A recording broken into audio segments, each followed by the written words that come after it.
الحلويات شلون نباشن إن شاء الله متى نباشن. مرحبا متابعيني، شلونكم؟ يا ربي تكونون الكل بخير، ومثل ما شفتوا بالمقدمة ومثل ما شفتوا بالزي الجميل، طبختنا اليوم من كردستان العراق، من شمالنا الحبيب، والطبخة اسمها الكفشق أو الرهق.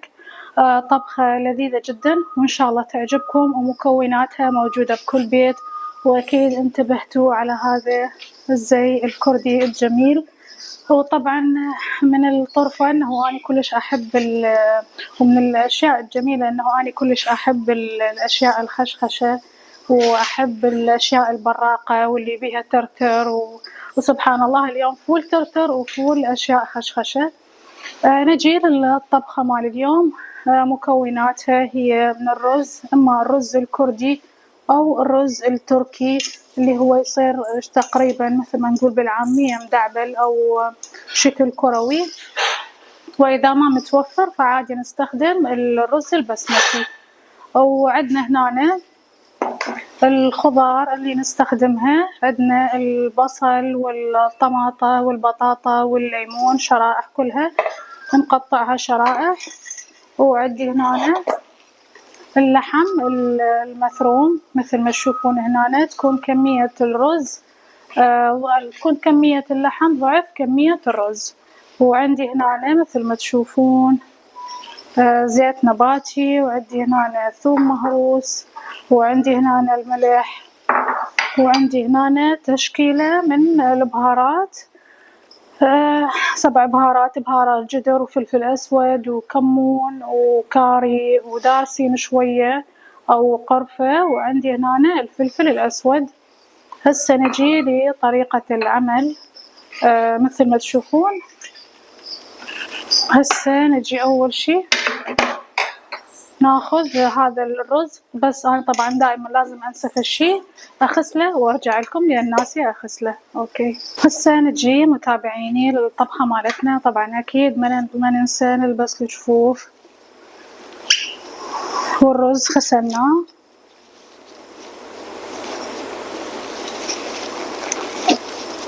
هذا هو الرز. قلت لكم اللحم يصير ضعف، واللي ما يريدون ضعف عادي يخلون نفس الكمية، ماكو مشكلة. بس هو كل ما يكون اللحم أكثر كل ما يكون أطيب، وشوية اللحم يكون دهين شوية يعني مثل ما تشوفون. هاي كمية اللحم اللي عندنا.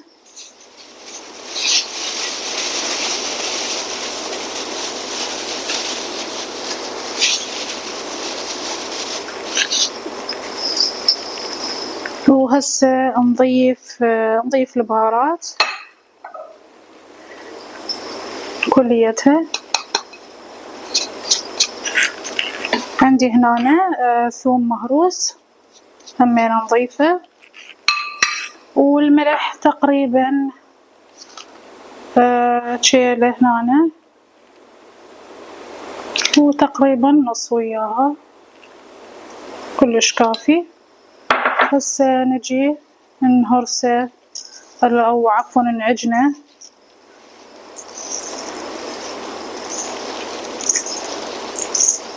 لما تتكون عندنا مثل العجينة المتماسكة.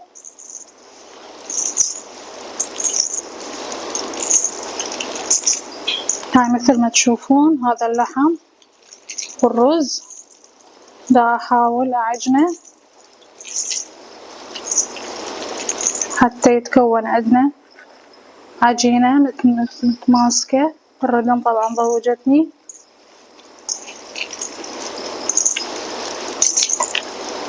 ويمكن هاي شوية صغيرة.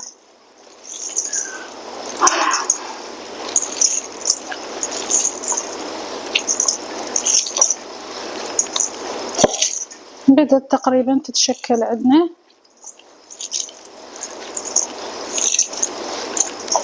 طبعا ما يصير يتنقع، لأن إذا راح يتنقع راح يتفتفت عندكم الرز. فقط ينغسل.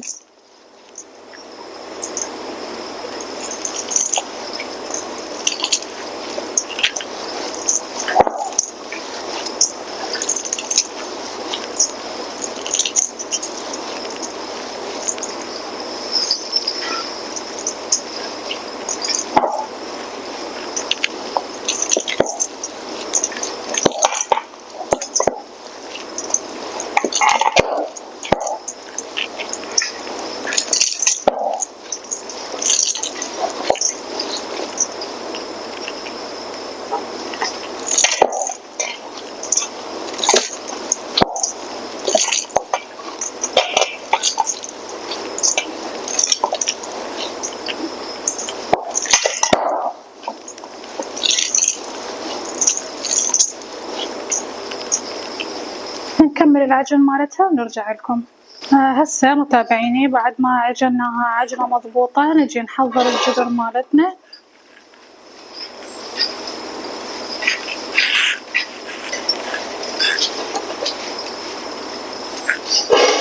هذا الجبر نضيف له كمية الزيت، هذه كمية الزيت هيج كلش كافي،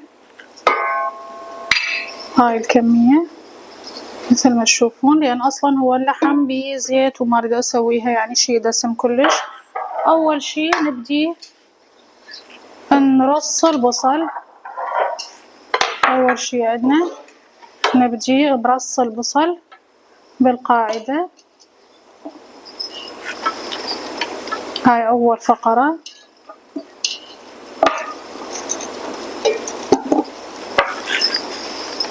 ممكن نخلي جزر، ممكن نخلي بازاليا، بس هي الأصل هذا البصل والطماطة والبطاطا وشرائح الليمون. وهي هاي الأكلة تحب حموضة شوية.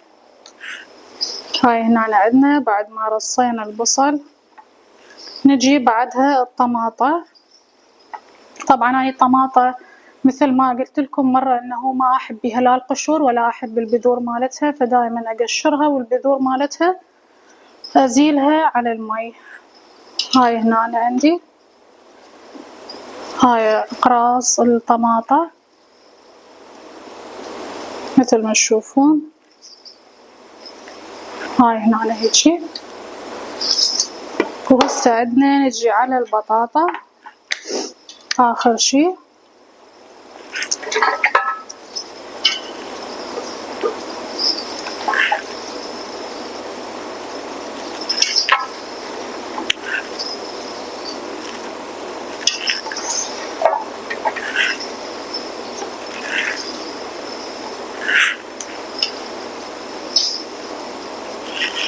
هاي هنا بعدها نجي ناخذ شرائح الليمون،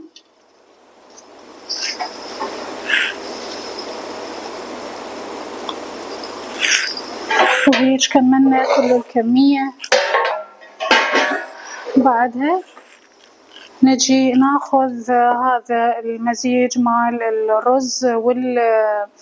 الرز واللحم والبهارات، شوية نضيف له بعد شوية ملح أخاف نحتاج، ونرجع عجنة أخيرة حتى يتجانس كل الملح.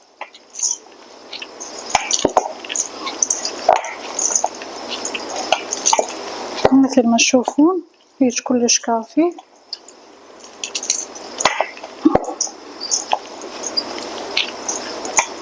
هسه نجي نشكل أقراص اللحم اللي سويناها، شوية ناخذ زيت ونجي نشكلها بالضبط شلون كأنه مثل شكل الكباب.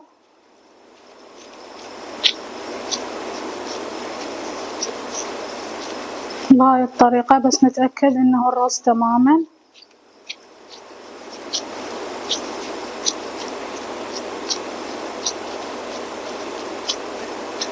بهاي الطريقة ناخذ قطعة ثانية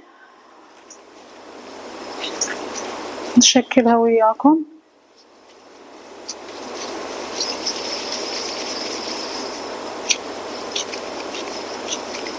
نتأكد انه تكون مرصوصة رص مضبوط هذا الشكل. نسوي قطعة ثالثة وياكم، نتأكد انه الرصت تماما.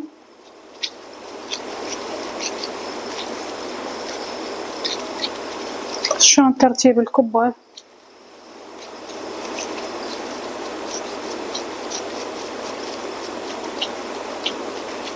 هذا الشكل، ونكمل كل الكمية ونرجع لكم. هسه متابعيني بعد ما كملنا كل الكمية مثل ما تشوفون، بعد ما كملناها كلها نجي ندير عصير الليمون عليها.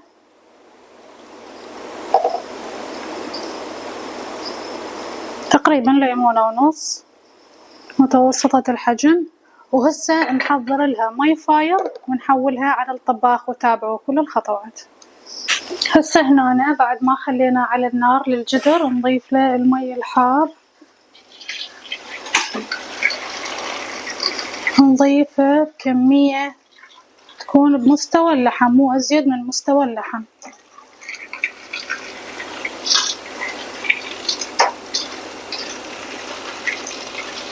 مثل ما تشوفون شوية بعد في هاي الكمية كلش كافية كلش كافية هاي الكمية. هسه نخليها على نار عالية وننتظرها إلى أن يمتص مية، وبعدها نهديه على نار ناصية ونرجع لكم. مثل ما تشوفون نقرب الكاميرا، هاي كمية المي. هسه ننتظره إلى أن يفور ويمتص كل المي الموجود، وبعدها نهديها للنار. نخليه يعني نخليه على نار ناصية كلش ونخليه يتهدى حالة حال كأنه بدنا نطبخ أي رز عادي ونرجع لكم. هاي هنا مثل ما تشوفون الجدر ديفور، ننتظره إلى أن ينشف المي مالته ونرجع لكم. نخليه على نار ناصية جدا. هاي هنا طبختنا بعد ما نشف المي مالها مثل ما تشوفون.